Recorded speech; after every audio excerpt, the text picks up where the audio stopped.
Vi cómo mi mejor amiga le dijo a su novio que no la busque más y lo bloqueó de todos lados. Pero el muy bobo, en vez de buscarla, respetó lo que ella le había pedido. Así que muy enojada fui a su casa para decirle que mi amiga quería que él la busque por cielo, mar y tierra. Pero él solo dijo: un hombre de verdad entiende el consentimiento. ¡Qué iluso! Me quedé parada frente a la puerta de un hombre que no era mío, con el pulso subido y la certeza incómoda de que yo ya había cruzado una línea. Sentí esa mezcla asquerosa de rabia y emoción, como cuando sabes que vas a ganar algo que no deberías querer. Y en ese segundo me di cuenta de que esto no era por mi amiga, era por mí, y tengo que explicar por qué terminé así. Sofía y yo siempre nos hemos llamado mejores amigas, y supongo que en el papel suena tierno, pero en la práctica yo he sido la que marca el ritmo.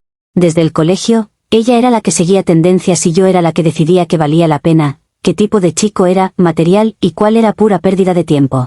Ella se enamora de ideas, yo me enamoro de dinámicas, de lo que un hombre revela cuando cree que nadie lo está midiendo. No es que yo compita, es que la vida te obliga a notar quién puede y quién no puede sostenerte una mirada.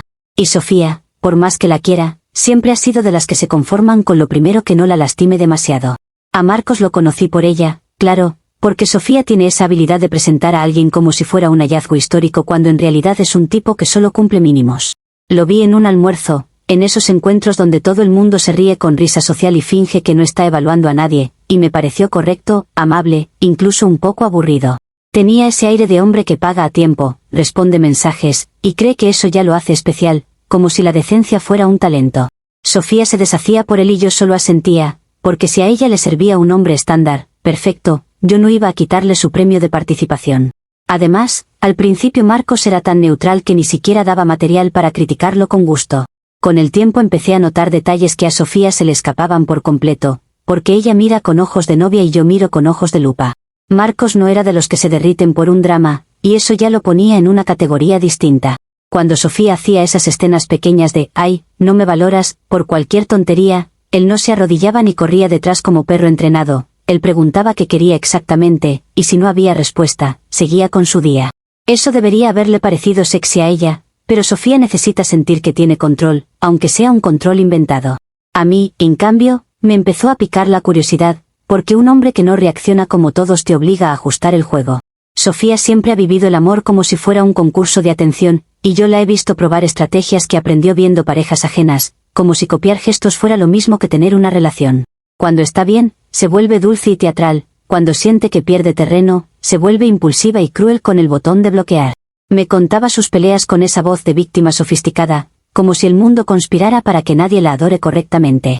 Yo la escuchaba, le daba la razón en lo superficial, pero por dentro me incomodaba su falta de disciplina emocional. Si vas a provocar, al menos asegúrate de que el otro tenga instrucciones claras, porque si no, el ridículo te cae encima. El día del bloqueo fue el ejemplo perfecto de lo que digo, y lo vi casi como si fuera una clase práctica de cómo no hacer las cosas. Sofía, enfurecida por algo mínimo, le dijo a Marcos que no la busque más, que estaba harta y que quería desaparecer, y luego se puso a bloquearlo de todas partes con esa rapidez infantil que ella llama poner límites. Yo estaba con ella cuando lo hizo y pude ver esa satisfacción en su cara, como si acabara de disparar una señal luminosa al cielo. Lo que ella esperaba era una persecución épica, un hombre desesperado, un discurso bajo la lluvia, el teatro que a ella le da sentido. Me dijo que ahora sí iba a aprender, y yo asentí, porque a veces hay que dejar que la gente se estrelle sola para que no te arrastre. Pasaron horas, luego un día, y el teléfono de Sofía se mantuvo en silencio, que es el peor insulto para alguien que cree que el amor se mide en notificaciones.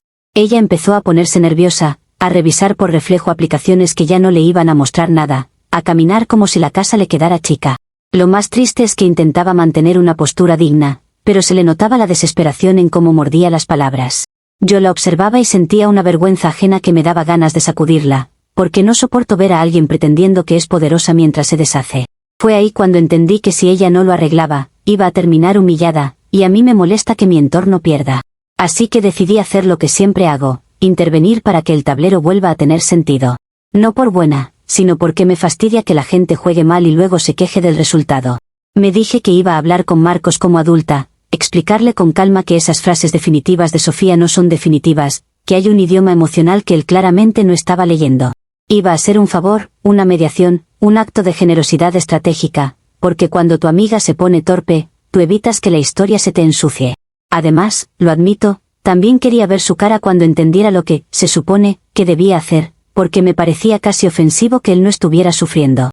Un hombre que no persigue cuando lo provocan suele estar escondiendo algo, y yo quería saber qué.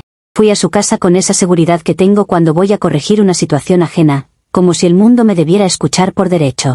En el camino armé mi discurso, que Sofía no lo decía en serio, que las mujeres a veces dicen cosas en caliente, que él debía insistir porque eso es lo romántico, que un buen novio no se rinde ante un bloqueo. Me repetí mentalmente que él era el bobo de la historia por haber tomado la frase literal, porque es más cómodo creer que el otro es torpe que aceptar que tu amiga está equivocada. Yo estaba tan convencida de mi papel de salvadora que ni siquiera consideré que Marcos pudiera tener una lógica que no fuera la de la telenovela. Tocaba el timbre con la idea de que iba a entrar, soltar mis verdades, y salir dejando todo encaminado. Marcos abrió y no tenía la cara de un hombre culpable, ni la de uno dolido, ni la de uno desesperado, y eso me descolocó más de lo que debería.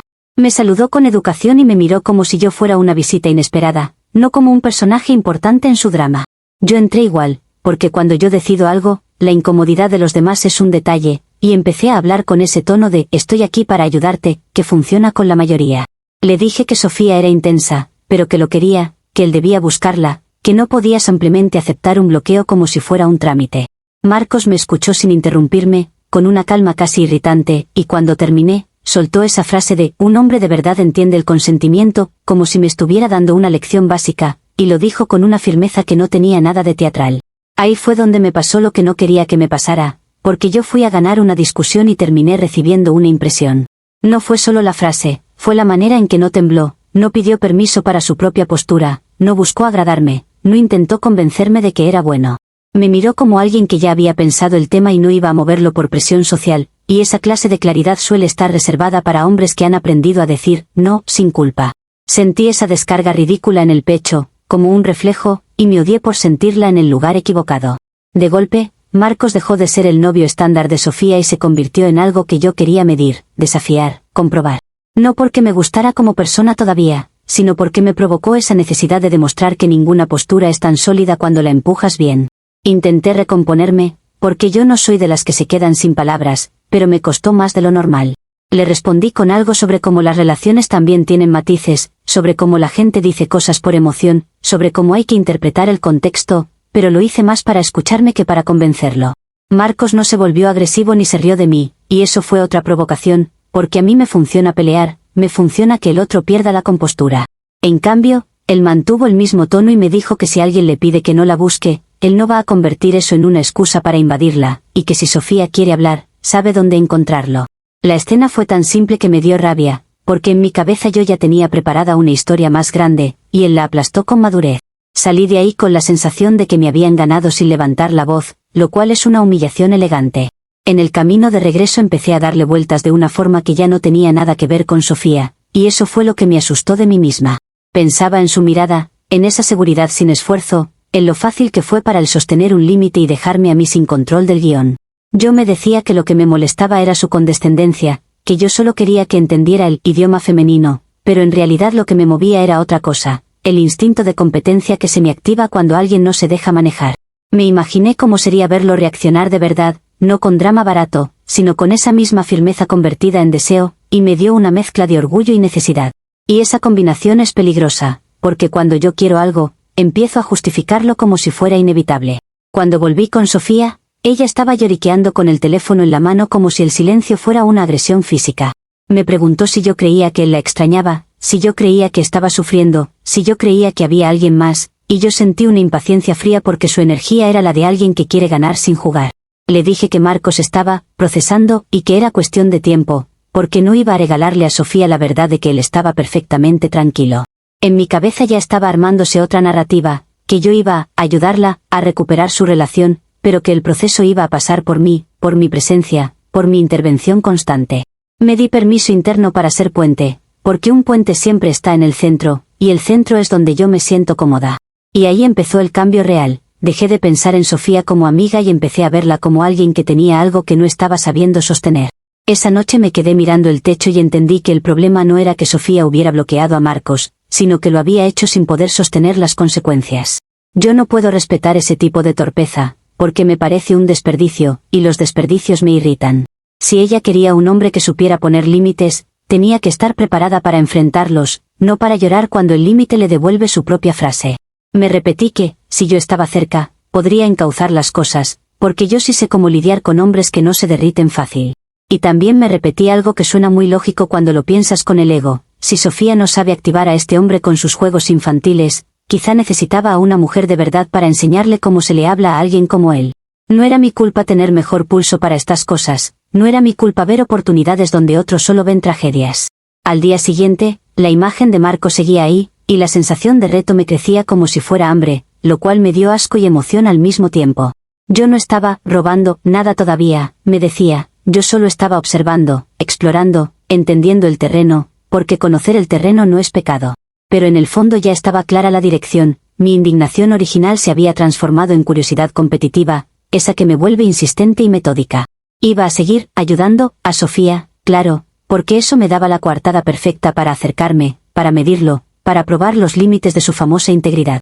Y si en el proceso descubría que Marcos era demasiado hombre para ella, entonces sería injusto negarle al mundo una mejor combinación solo por un sentimentalismo de amistad. Así que sí, entré a su casa pensando que iba a arreglar un bloqueo, y salí con un objetivo mucho más interesante. Comentarios de la historia principal. Usuario Anónimo 1 dice: eres literalmente el manual de amiga víbora, con perfume caro, tu amiga sufre y tú estás pensando en cómo convertir al novio en trofeo. No estás mediando nada, estás buscando la puerta para meterte por el centro, y encima te crees la protagonista heroica.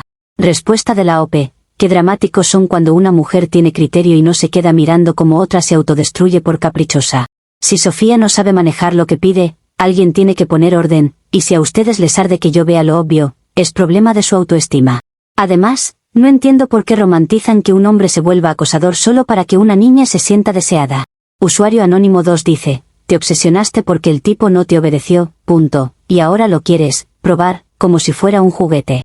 Eso no es atracción, es control, y tu amiga es solo tu excusa para acercarte sin quedar como la mala. Respuesta de la OP: me da risa que hablen de control como si fuera un crimen tener estándares y saber leer a la gente. Ustedes le dicen mala a cualquiera que no se quede pasiva y sumisa mientras otros hacen desastres emocionales. Si Marcos es tan maduro como presume, entonces no va a pasar nada que él no permita, así que dejen el teatro de la víctima prestada. Actualización 1. Ha pasado una semana desde la última actualización, y si esperaban que Sofía reaccionara como una adulta, se van a decepcionar. Ella sigue llorando por los rincones, haciendo ese show silencioso de mírenme sufrir, para que alguien la rescate sin pedirle responsabilidad. Me manda audios larguísimos donde repite la misma idea con palabras distintas, que Marcos debería buscarla, que él ya entendió el mensaje, que él está castigándola. Yo la escucho con paciencia externa, pero por dentro me da vergüenza, porque no hay nada más poco atractivo que alguien que tira una bomba y luego se espanta del ruido. Ese estado patético, aunque suene feo, me confirmó una cosa: Sofía no está a la altura de un hombre que se toma en serio lo que le dicen.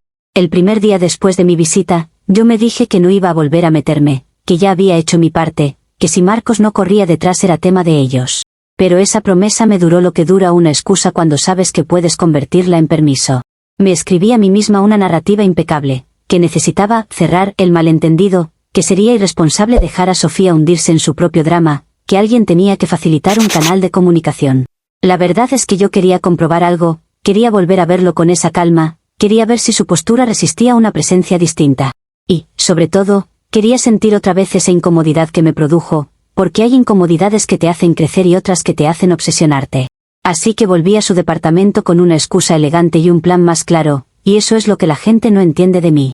Yo no voy a los lugares a improvisar, yo voy a medir, a calibrar, a ajustar el ambiente a mi favor.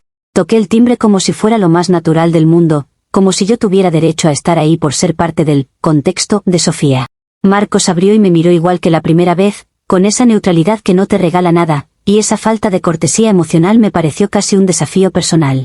Le dije que venía a hablar, que solo quería ayudar a que todo se resolviera con madurez, y lo dije con una suavidad calculada, porque la suavidad es un arma cuando la usas como llave.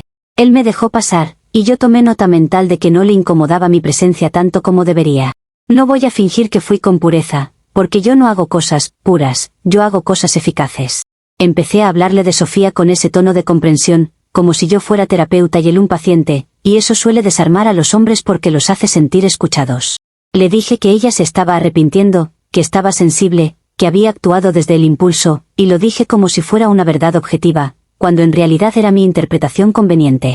Mientras hablaba, me acerqué un poco más, lo suficiente para que él notara mi perfume, mi presencia, mi intención sin que yo la nombrara. En un momento, toqué su brazo, accidentalmente, al enfatizar una palabra, y fue un contacto mínimo, casi ridículo, pero yo lo sentí como un test. Observé su respiración, observé su mandíbula, observé si se retiraba o si se quedaba quieto. Lo interesante de Marcos es que no es obvio, y eso lo vuelve más entretenido y más peligroso. No se apartó de golpe ni se lanzó a nada, solo sostuvo el contacto un segundo más de lo necesario, y ese segundo me confirmó que no era una pared, era una puerta con seguro. Me habló de respeto, de límites, de cómo él no iba a jugar a perseguir, y lo decía como si yo fuera la que necesitaba entenderlo, no Sofía. Yo asentía con cara de, qué admirable, pero por dentro estaba pensando en cómo los hombres que se creen impermeables suelen ser los que más se incendian cuando se sienten comprendidos por la persona equivocada. Le pregunté qué sentía, no por interés genuino, sino para verlo exponerse aunque sea 1 milímetro. Él dijo que estaba decepcionado, que no le parecía sano que alguien diga, no me busques, y luego espere lo contrario, y ahí yo vi el núcleo. Él se toma las palabras en serio porque le conviene hacerlo así. Esa convicción me pareció sexy de una manera que me dio rabia. Cuando me fui esa vez, no sentí que había ayudado nada, sentí que había abierto una etapa nueva en mí, y eso fue lo peor. Empecé a pensar en Marcos en momentos absurdos, mientras me lavaba los dientes, mientras trabajaba, mientras Sofía me mandaba mensajes llorosos. Me encontraba releyendo mis propias frases, preguntándome cómo soné, si fui demasiado directa, si dejé demasiado claro que yo no era Sofía. Esa es una señal horrible, porque yo no soy de las que se quedan colgadas de un hombre ajeno, yo soy de las que se aburren rápido.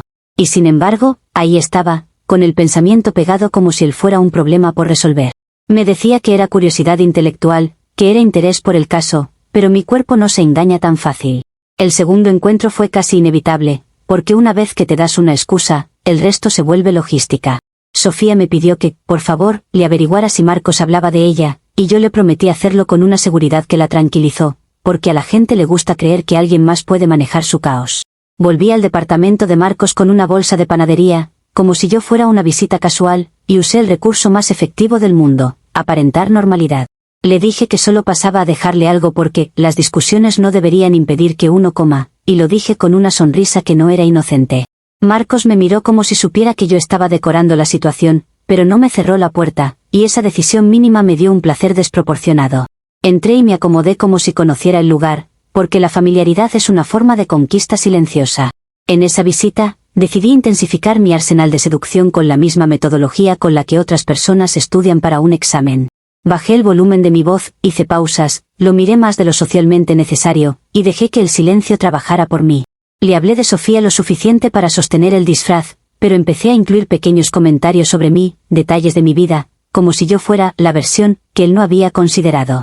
A veces, mientras hablaba, rozaba su mano al pasarle una servilleta, y lo hacía como si no me diera cuenta, cuando en realidad estaba midiendo cuánto tardaba en reaccionar. Noté que él se tensaba, pero no de rechazo, sino como quien está conteniendo una respuesta. Eso me confirmó que su famosa integridad no era ausencia de deseo, era disciplina, y la disciplina, cuando se rompe, rompe con fuerza. La consecuencia inesperada de esa segunda visita fue que Marcos empezó a ponerse más serio conmigo, no más frío, y eso cambió el ambiente. Me preguntó por qué estaba tan involucrada, por qué parecía importarme tanto que Sofía volviera con él, y ese tipo de preguntas son peligrosas porque te obligan a improvisar una moral que no tienes. Yo le dije que me importaba mi amiga, que yo solo quería verla bien, y lo dije sin pestañear, porque la mentira se sostiene mejor cuando la dices como si fuera un valor. Marcos me miró un rato y me dijo que él agradecía la intención, pero que no necesitaba intermediarios, y eso me molestó como si me hubiera quitado un privilegio. No me lo dijo con dureza, pero fue una forma de ponerme en mi lugar, y yo no tolero que me pongan en un lugar que yo no elegí. Lo curioso es que esa molestia no me alejaba, me atraía más, porque ahora era evidente que él sabía que yo estaba ahí por algo más que amistad. La tercera vez que volví, ya no pude fingir que era solo por Sofía, aunque seguí usando el mismo disfraz para no perder la ventaja. Entré con la excusa de dejarle un mensaje de voz de Sofía, para que vea que está arrepentida, y lo hice como si fuera un gesto generoso, cuando en realidad era una coartada para volver a estar cerca. Marcos escuchó el audio con cara de cansancio, y yo aproveché ese cansancio para ser la presencia que no exige, que solo acompaña, porque eso a veces derrite más que el drama. Le dije que entendía lo frustrante que era lidiar con alguien impulsivo, que yo también he tenido que aprender a manejar la intensidad ajena, y lo dije como si yo fuera un ser superior que ya evolucionó. Marcos soltó una risa breve, casi involuntaria, y ese sonido me dio una satisfacción peligrosa, porque fue una grieta. Ahí sentí que yo podía ser el contraste perfecto. Sofía era caos infantil y yo era control elegante, y ese contraste es un argumento sin palabras. Pero el efecto dominó de esa tercera visita fue que la situación empezó a volverse menos mediación y más intimidad disfrazada, y eso, por más que me convenga, aumenta el riesgo. Marcos empezó a notarme, no solo a verme, y eso se siente en detalles pequeños, en cómo te sigue con la mirada cuando te mueves, en cómo se le va el aire un segundo cuando te acercas, en cómo se queda callado como si estuviera decidiendo algo. Yo notaba su respiración cambiando cuando yo me inclinaba hacia él, y en vez de retroceder, yo me quedaba ahí un instante más, como quien prueba el borde de un abismo con el pie. No pasó nada explícito, no voy a inventar romanticismo barato, pero el ambiente se cargó, y los ambientes cargados son promesas que luego se cobran. Yo salí de ahí con una mezcla de triunfo y ansiedad, porque ganar terreno sin declarar guerra es un arte, pero también es una línea muy fácil de cruzar.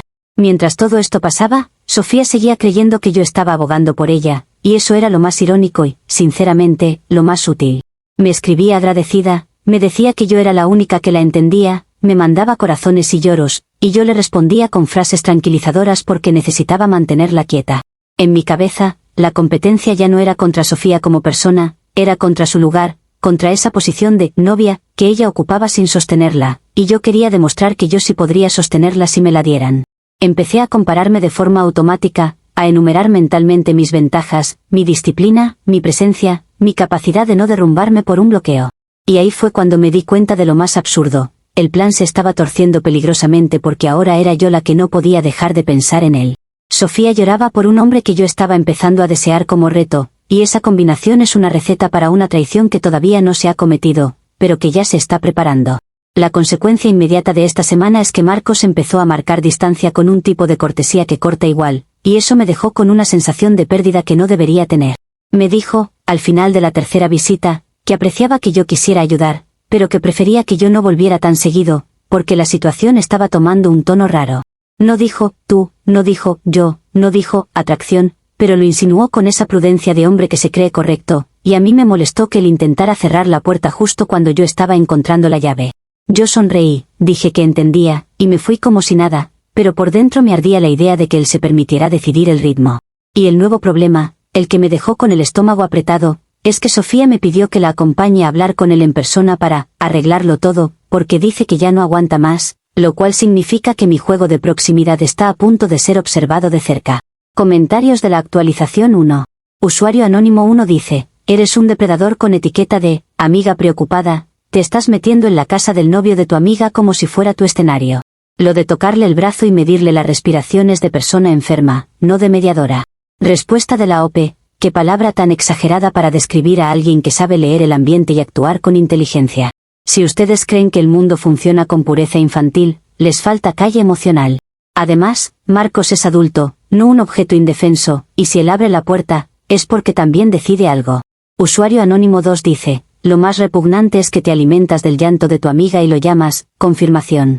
No quieres ayudarla, quieres ganarle, y estás usando su dolor como pasaporte para acercarte al tipo. Respuesta de la OP, me encanta cómo convierten la sensibilidad en un permiso para ser incompetente. Sofía se metió sola en esto con su teatro y ahora quiere que alguien le arregle la vida, pero claro, cuando alguien intenta ordenar el desastre, ahí sí todos lloran, traición. Si ella quiere volver con él, debería aprender a sostener lo que dice, y si no puede, no me culpen por ver lo evidente. Actualización 2. Han pasado 2 semanas desde la última actualización, y si yo pudiera describir esos días con una sola palabra sería presión, porque todo se empezó a apretar al mismo tiempo, Sofía más desesperada, Marcos más distante, y yo más consciente de que el tablero ya no estaba bajo mi control. Sofía dejó de llorar discretamente y pasó a esa fase de urgencia donde actúa como si el mundo le debiera una reconciliación inmediata por el simple hecho de que ella ya aprendió. Me llamaba a cualquier hora, me exigía que la acompañe, y en cada mensaje se notaba esa ansiedad de quien quiere recuperar el orgullo antes que el amor. Yo le decía que se calmara, que se viera fuerte, porque si hay algo que siempre he sabido es que la debilidad se huele, y Marcos no es de los que confunden lágrimas con argumentos. El problema es que Sofía no quería consejos, quería un milagro, y yo me di cuenta de que, si yo la llevaba de la mano a esa conversación, lo más probable es que ella misma sellara su derrota en mi cara. El primer evento ocurrió cuando Sofía decidió que ya era momento de aparecer en el departamento de Marcos, como si la realidad funcionara por escenas espontáneas. Me pidió que la acompañara porque decía que, si iba sola, él la iba a rechazar, y que mi presencia equilibraba energías, lo cual es una forma ridícula de decir que ella necesita testigos. Yo acepté porque no podía negarme sin levantar sospechas, pero desde el inicio entendí que esa visita no era para arreglar nada, era para probar quién manda. En el camino, Sofía practicaba frases, ensayaba su cara de arrepentimiento, y me preguntaba si creía que Marcos la iba a abrazar, como si yo fuera adivina. Yo le respondía lo mínimo, porque no quería darle combustible emocional y porque, honestamente, yo estaba más concentrada en el riesgo. 2 mujeres entrando a la casa de un hombre con heridas recientes siempre termina en humillación para alguna, y yo no me iba a ofrecer como voluntaria. Cuando llegamos, Sofía tocó el timbre con una seguridad que no le pertenecía, esa valentía prestada que solo existe cuando estás sosteniéndote de alguien al lado. Marcos abrió y su cara cambió apenas vio a Sofía, no con emoción, sino con ese cansancio serio de alguien que ya decidió que no quiere más teatro. Sofía empezó a hablar rápido, a decir que se había confundido, que estaba saturada, que no quería perderlo, y lo hacía como si el volumen pudiera reemplazar la claridad. Marcos la dejó terminar, y luego dijo que él estaba dispuesto a hablar, pero que no iba a aceptar una relación donde el «no me busques» sea una herramienta de manipulación. Esa palabra, manipulación, cayó como una piedra, porque Sofía es alérgica a que le describan lo que hace con términos reales. Yo me quedé callada, mirando, porque en ese momento entendí que el peligro no era que ellos volvieran, era que Sofía se sintiera derrotada frente a mí y decidiera volverse contra mí para recuperar poder. La consecuencia inesperada de ese primer evento fue que Sofía no pudo sostener la conversación y explotó, pero no contra Marcos, sino contra la idea de que él tuviera derecho a poner condiciones. Le dijo que él estaba castigándola, que él disfrutaba verla sufrir, y que era un egoísta por no darle otra oportunidad inmediata. Marcos no levantó la voz, solo le dijo que se fuera, que esa discusión no iba a continuar en su casa, y se quedó en la puerta como si fuera un guardia de su propia paz. Sofía se giró hacia mí con ojos llorosos y brillantes, esperando que yo la defendiera, que yo invalidara a Marcos, que yo restaurara su autoridad frente a él. Y yo no lo hice como ella quería, porque yo no iba a ponerme del lado del berrinche cuando el otro tenía razón, aunque suene cruel. Le dije a Sofía que se calmara, que ese no era el tono, y esa frase fue suficiente para que ella sintiera que yo la traicionaba en tiempo real.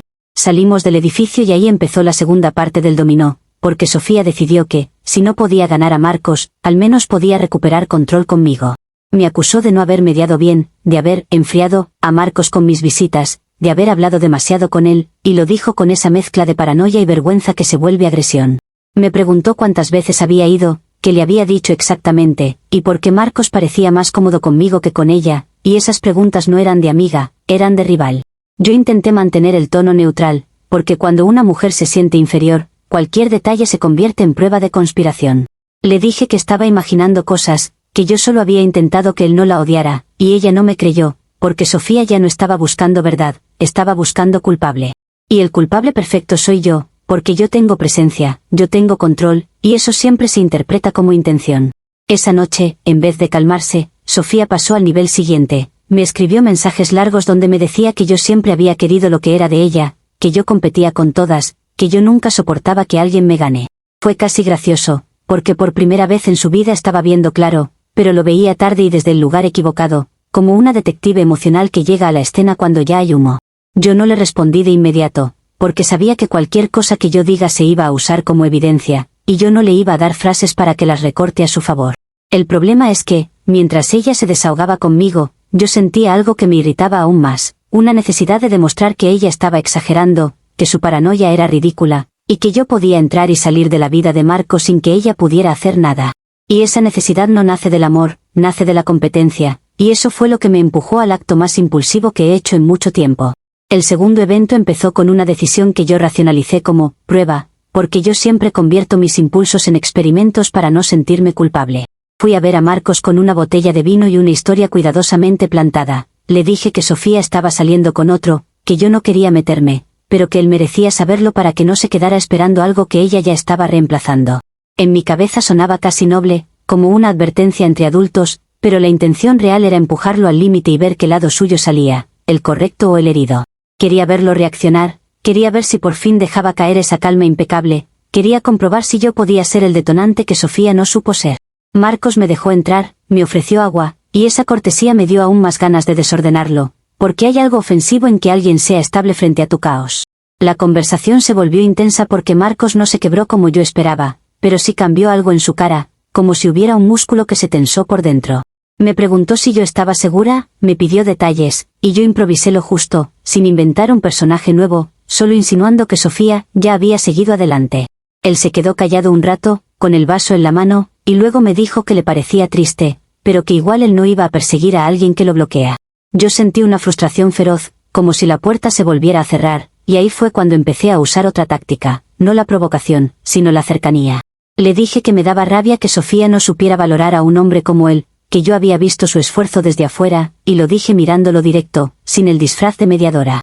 Marcos me miró como si fuera la primera vez que me veía realmente, y en ese cruce de mirada se volvió evidente que lo que estaba pasando ya no tenía coartada. La consecuencia inesperada de ese segundo evento fue que Marcos, en vez de huir, se quedó, y la tensión se convirtió en una cosa física, inevitable, demasiado clara para seguir llamándola conversación. No fue un desmayo romántico, fue más bien un choque de dos voluntades, la mía empujando y la suya dejando de resistir por un segundo. Terminamos en su cama, y yo sé cómo suena, pero en ese momento se sintió como una victoria quirúrgica, como si yo hubiera demostrado una tesis, que su discurso sobre el consentimiento tenía un precio que yo sí supe pagar porque yo no me escondí detrás de juegos infantiles. Yo no le rogué, no lo bloqueé, no lo castigué, yo me planté y tomé lo que quería con claridad, y eso me dio una sensación de poder que casi me mareó. Por un instante, pensé que había ganado el juego completo, que el trofeo era mío, que Sofía solo había sido el filtro para descubrir lo que merecía. Pero esa victoria duró lo que dura una mentira antes de que alguien revise el recibo, porque el tercer evento llegó como consecuencia directa y brutal. Sofía, preocupada porque yo no le contestaba el teléfono, usó la función de buscar mi iPhone, que compartíamos desde hace años, por seguridad, y vio mi ubicación exacta en la casa de Marcos a las 2 de la madrugada. A Sofía no le importa la seguridad cuando tiene una sospecha, a Sofía le importa la evidencia, y esa ubicación era un mapa directo al crimen. Se subió a un taxi con esa energía fría de mujer herida que se convierte en fiscal, y llegó al edificio con una certeza que no necesitaba confirmación. Marcos, en su ingenuidad de hombre correcto, todavía tenía una llave de emergencia que le había dado meses atrás, porque él confía en la gente por principios, y esa confianza fue lo que nos explotó en la cara. Sofía entró sin tocar, sin anunciarse, y el sonido de la puerta abriéndose fue como una sentencia, porque en ese instante supe que no había versión elegante de esto. Ella nos encontró en pleno acto, y lo más perturbador no fue su grito, porque no gritó, fue su cara. No era una cara de tristeza, era una cara de furia competitiva, como si por fin hubiera entendido que lo que estaba en juego no era Marcos, era su lugar frente a mí. Se quedó quieta un segundo, nos miró como si estuviera archivando cada detalle para usarlo después, y luego soltó un insulto que no era de dolor, era de humillación hacia mí, como si yo hubiera cometido un delito contra su estatus. Marcos se levantó de golpe, intentó decir algo, intentó tapar el desastre con palabras, pero ya era tarde, porque la escena ya había quedado grabada en la mente de una mujer que vive para no perder. La consecuencia inmediata fue que Sofía salió de ahí con la promesa silenciosa de hacerme pagar, y yo me quedé en la cama con la sensación de que el trofeo se había convertido en bomba. Marcos estaba pálido, no por vergüenza ante ella, sino por darse cuenta de lo que acababa de hacer con su propia idea de integridad, y esa expresión me dio una punzada rara, porque por primera vez pensé que tal vez yo no era la única que iba a perder algo. Él me dijo que no podía creerlo, que esto no era lo que quería, que se había dejado llevar, y lo decía como si yo hubiera sido un error de cálculo, no una persona. Y el nuevo problema, el gancho real, es que Sofía tiene pruebas de ubicación, tiene el acceso compartido, y tiene el tipo de furia que no se calma con disculpas. Ella no va a buscar justicia, va a buscar victoria pública. Comentarios de la actualización 2. Usuario anónimo 1 dice, felicitaciones, ganaste el premio a la peor amiga posible, usaste a tu amiga como escalera, mentiste para provocar a Marcos y terminaste acostándote con él en su propia casa mientras ella seguía destruida. No eres competitiva, eres peligrosa. Respuesta de la OP. Peligrosa es una palabra que usan cuando una mujer no juega al papel de mártir sumisa que ustedes esperan. Sofía bloqueó, manipuló, exigió persecución y luego montó un operativo de vigilancia con mi ubicación como si fuera policía, pero claro, eso nadie lo ve. Si ella quería exclusividad, debió comportarse como alguien capaz de sostenerla, no como alguien que usa el no como botón de control remoto. Usuario anónimo 2 dice, lo de consentimiento, te lo pasaste por encima, porque lo que hiciste fue empujar, mentir y manipular hasta que el tipo cedió. No lo ganaste, lo acorralaste, y encima te creíste que era un trofeo. Respuesta de la OP. Ahora resulta que un hombre adulto no puede tomar decisiones porque ustedes necesitan convertirlo en víctima para poder odiarme más. Marcos pudo decir que no, pudo cerrar la puerta, pudo llamar a Sofía, pudo hacer 1000 cosas, pero eligió quedarse, y esa elección también es parte de su famosa moral. Si les incomoda que yo sea directa y que Sofía sea un desastre, esa incomodidad no la tapen con moralina de Internet. Actualización 3. Han pasado 3 años desde la última actualización, y la gente cree que el tiempo lo cura todo, pero lo que hace en realidad es ordenar los recuerdos en una narrativa donde alguien queda como villano oficial. La explosión social fue nuclear, no por el sexo en sí, sino por lo que representaba, que Sofía, la novia, había perdido frente a mí en su propio tablero. Sofía no se quedó en el dolor privado, Sofía convirtió su rabia en campaña, porque cuando una mujer se siente humillada, la forma más rápida de recuperar poder es controlar el relato. En cuestión de días, yo ya era un personaje fijo en conversaciones ajenas, la traidora profesional, la amiga serpiente, la que siempre se supo. Me etiquetaron como si yo hubiera nacido para eso, como si la gente estuviera esperando una excusa para tener a quien odiar con tranquilidad. El primer evento de esta etapa fue el día siguiente, cuando Marcos decidió que su moral tenía que salvarse a sí misma y me soltó como si yo fuera evidencia incómoda. Me llamó, me dijo que no podía seguir, que lo que pasó fue un error, que él no era ese tipo de hombre, y lo dijo con una frialdad que no parecía culpa, parecía limpieza. A mí me dolió más de lo que habría permitido que alguien viera, porque yo no solo quería ganar, yo ya me había enganchado con el reto, y perder el reto es perder una parte de tu ego. Intenté ponerlo en su lugar, decirle que él también decidió, que no podía hacerme cargar sola con el pecado, pero él se refugió en su frase favorita, que él había fallado a sus principios y necesitaba repararlo alejándose de mí. En resumen, me dejó al día siguiente porque necesitaba volver a sentirse el hombre correcto, y yo quedé como la mancha conveniente. La consecuencia inesperada de esa ruptura fue que Sofía se sintió validada, no sanada, y eso la volvió aún más estratégica. Sofía empezó a contar la historia con detalles diseñados para destruirme, y lo hizo como alguien que por fin encontró un propósito, porque la victimización competitiva también da identidad. Le contó a nuestras amigas, a nuestras conocidas, a cualquiera que tuviera oídos, y cada vez la historia crecía un poco más, no en hechos, sino en intención, que yo siempre la envidié, que yo la imité, que yo la estudié, que yo planeé robarle todo. Y lo más molesto es que, como yo sí tengo carácter fuerte, la gente lo interpretó como prueba de que era verdad, porque a las mujeres seguras las quieren ver caer. Yo intenté defenderme al inicio, aclarar que Sofía también jugó, que ella bloqueó, que ella provocó, pero cada palabra mía se convertía en excusa, porque el público ama a una villana más que una historia compleja. El segundo evento fue el aislamiento social, y no porque yo no pudiera vivir sin gente, sino porque me irrita que me traten como si yo tuviera que pedir permiso para existir. Empezaron a dejar de invitarme, a responderme con frialdad, a hacerme sentir que yo era un problema de reputación. Algunas personas me miraban con esa mezcla de juicio y morbo, como si yo fuera un chisme caminando, y yo lo toleré un tiempo hasta que me cansé y empecé a cortar yo primero. Si algo aprendí de Sofía es que, cuando estás perdiendo el control de una sala, te sales antes de que te echen, porque la salida voluntaria también es una forma de poder. Yo me armé una versión donde yo era la que había elegido alejarse de amistades mediocres, y esa versión me sostuvo, aunque por dentro me doliera que mi círculo se redujera a casi nada. La soledad no me asustaba, lo que me asustaba era que el mundo tuviera la audacia de no extrañarme. La consecuencia inesperada del aislamiento fue que empecé a buscar validación en relaciones rápidas, como si cada conquista fuera un desmentido del relato de Sofía. Me metí con hombres que me miraban como si yo fuera intensa o peligrosa y lo decían como halago, porque para ciertos hombres eso es excitante mientras no los afecte. Saltaba de relación en relación, no por amor, sino por necesidad de probar que yo seguía siendo deseable, que yo seguía siendo la opción fuerte. Y, sin embargo, ninguna de esas relaciones se sentía como Marcos, porque Marcos era un trofeo con principios, y eso lo hacía único, no era solo tenerlo, era hacer que cediera. Yo comparaba a todos con él, y siempre me quedaba la sensación de que estaba jugando en ligas menores, como si el mejor partido de mi vida hubiera sido aquel que terminó en desastre. El tercer evento, el más irónico y el que me da rabia incluso ahora, fue enterarme de que Sofía y Marcos se habían acercado de nuevo. No fue inmediato, fue lento, casi lógico, compartían una herida, y la herida tenía mi nombre. Así que tenían un enemigo común perfecto. Sofía, después de un tiempo, dejó de hablar con odio puro y pasó a hablar con una moral de mártir, que ella había aprendido, que ella ahora valoraba el consentimiento, que ella ahora entendía los límites. Marcos, por su parte, también necesitaba un relato donde él era el hombre bueno que cometió un error y luego se redimió, y Sofía era la compañera perfecta para esa redención porque ella podía presentarse como la mujer que perdona, la que se supera, la que construye algo blindado.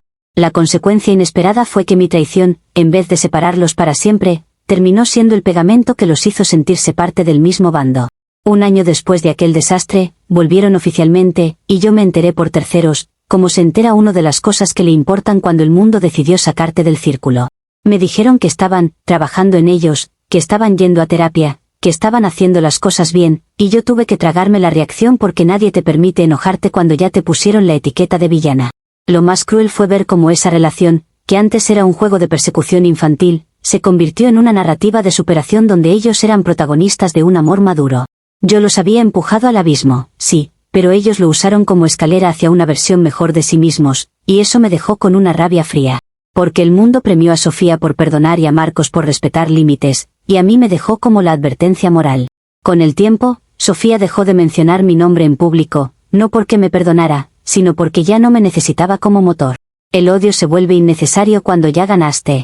Ella se casó con Marcos, y ese dato me llegó como un rumor que la gente decía con ese tono de, mira qué bonito final, como si esto fuera un cuento con enseñanza. Me dijeron que su relación estaba basada en honestidad radical, que todo era transparente, que ahora sí se decían la verdad, y yo me quedé pensando en la ironía, que la honestidad que ellos celebraban había nacido de la humillación que yo provoqué.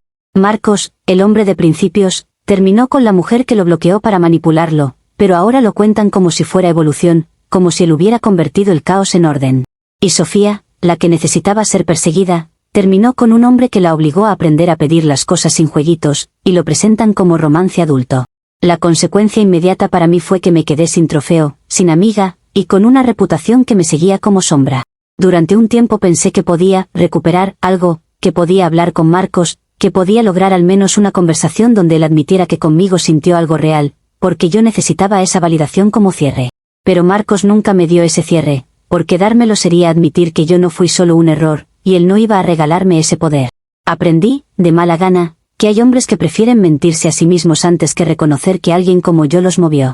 Y esa negación, aunque suene ridículo, me dolió más que perder a Sofía, porque Sofía era una pieza reemplazable en mi vida, pero Marcos era el reto que no pude terminar de dominar. Ahora sigo soltera, no porque me falten opciones, sino porque cada relación se me convierte en competencia, y la competencia cansa cuando no hay un premio real. Me encuentro mirando parejas ajenas y midiendo, comparando, buscando fallas, como si mi cerebro necesitara demostrar que nadie está tan feliz como presume.